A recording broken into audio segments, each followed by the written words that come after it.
I've been an immigrant all my adult life, in America, Latin America, Asia, and Europe. And today, with new laws, many people just like me won't be allowed to stay, let alone ever become citizens. In the UK, immigrants make up just 14% of the population, but we started half of its fastest growing companies. In the US, almost half of Fortune 500 companies were built by immigrants or their kids. We have nothing to lose, everything to gain, and a lot to prove. So we build, we hire. And yet, more and more countries are shutting the door. Trump is spending $315 billion on deporting people. That's more than the entire annual budget of most countries. I know you might think this crisis is just about illegal migration, about security, about politics, but something about that never sat right with me. Because the more I looked into it, the more I realized this isn't just about who gets in, it's about who gets paid. Every time a border closes, a business opens. Whether you're a tourist, a student, a refugee, or a founder, your ability to move is now a product sold, managed, and monetized. And that's led me to one big question that's always been bothering me. Who's turning migration into a business model? How are they making money from human movement? And why would anyone fix a system that's designed to be profitable when it stays broken? Let me walk you through some numbers that will blow your mind. In 1994, under Bill Clinton, the US spent $1.5 billion on border and immigration control. By 2020, that number exploded to over $25 billion. That's a 16-fold increase. But here's where it gets interesting. The US government has handed out 105,000 contracts worth $55 billion to private companies like General Atomics and Palantir. Just think about that, $55 billion in contracts. That's more than the annual education budget of entire countries spent on border management, not schools. Palantir runs migrant tracking databases and virtual wall systems. Geo Group and CoreCivic make over $1 billion a year running private detention centers. General Atomics got $276 million just to manage the Border Patrol's drone fleet. And many of these companies spend millions lobbying Congress to keep the border budget growing. The more complex the crisis, the bigger the contract. It's a self-sustaining loop. Think about Gaza. In 2023, Israel got funded $23 billion by the US, highest since 1959. And all of this money flows back to the US in form of military purchases through companies like Lockheed Martin, Boeing, and others.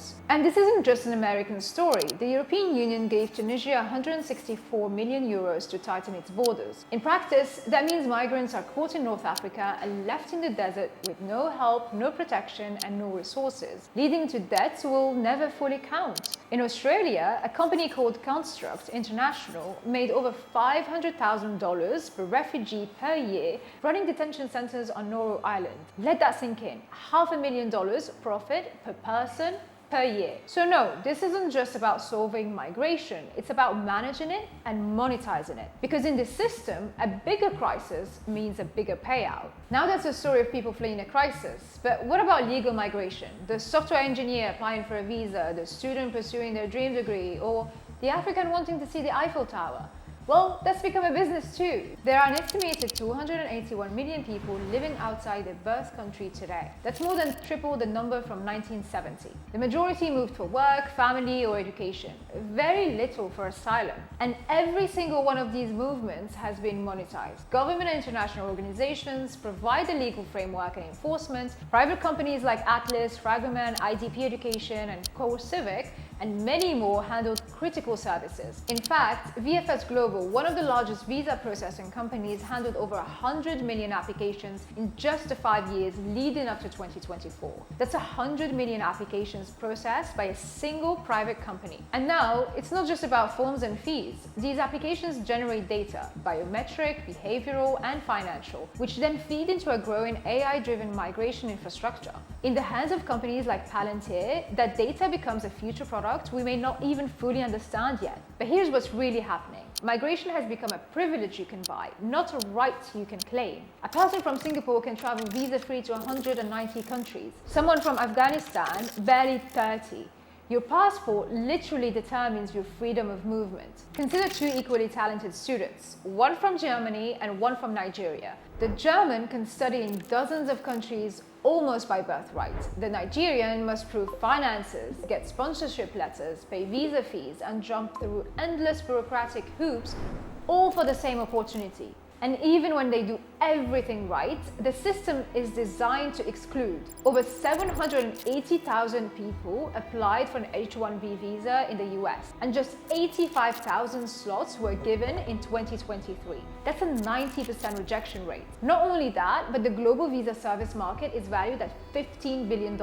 And from 2022 to 2024, travelers from India, the UAE, and Africa combined lost about $76 million on Schengen visas. Rejection isn't just the system, it's the business model. The artificial scarcity fuels an entire ecosystem of lawyers, consultants, platforms, and service providers. Complexity becomes opportunity for everyone but the migrants. But now let's be honest, the narrative around migrants is often framed as a burden or a threat. But the data shows the opposite. In the US, 2.4 million refugees earned $93.6 billion in income in 2019 and paid $25 billion in taxes. International students alone contributed to $43.8 billion to the US economy. In Jordan's Zaatari refugee camp, which is home to 80,000 Syrians, businesses generate $13 million per month. In Kenya's Kakuma camp, refugees trade with nearby communities, creating entire local economies. So even in detention, there is economic activity. But here's the problem. The current system isn't designed to maximize these benefits. It's designed to maximize the profits from managing human movement. Geo Group's share price jumped 41% the day after Trump won the election. Core Civics rose 29%. The market literally celebrated the prospect of more people being detained. This reveals something crucial. The system makes money from the problem, not from the solution. So why don't we just fix migration?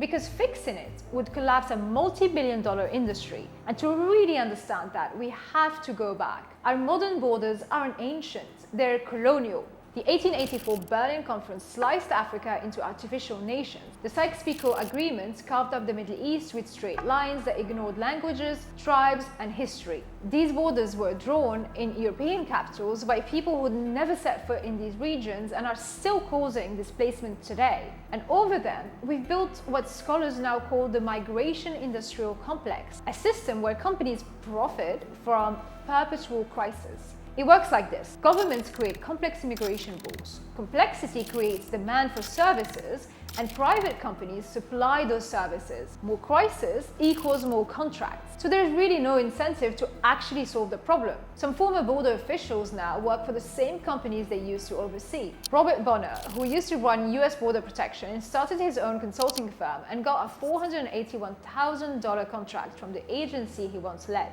It's a system where the more miserable migrants are, the more profitable the business becomes. But behind all these numbers are real people. Since the 1990s, almost 8,000 human remains have been found in US borderlands. The actual death toll is certainly much higher. EU-funded coast guards in Libya return migrants to detention centers where torture, rape, and extortion are documented practices. Each returned migrant represents revenue for the companies managing this system.